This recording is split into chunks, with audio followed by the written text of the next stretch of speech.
أعوذ بالله من الشيطان الرجيم. الذين يتبعون الرسول النبي الأمي الذي يجدونه مكتوبا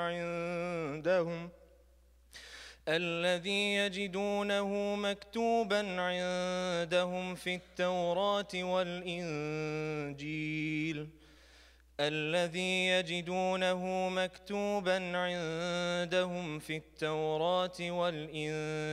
يأمرهم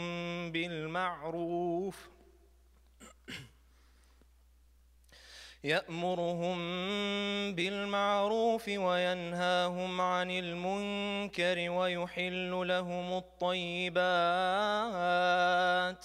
ويحرم عليهم الخبائث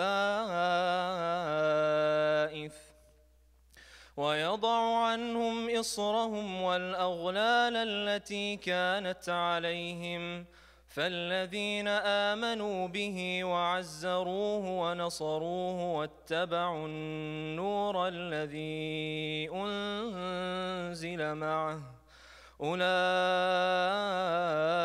هم المفلحون. قل يا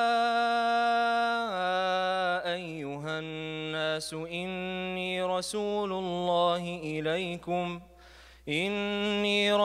الله إليكم جميعا الذي له ملك السماوات والأرض لا إله إلا هو يحيي ويميت، فآمنوا بالله ورسوله النبي الأمي الذي يؤمن بالله وكلماته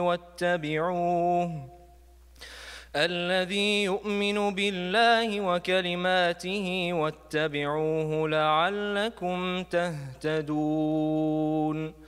صدق الله العظيم.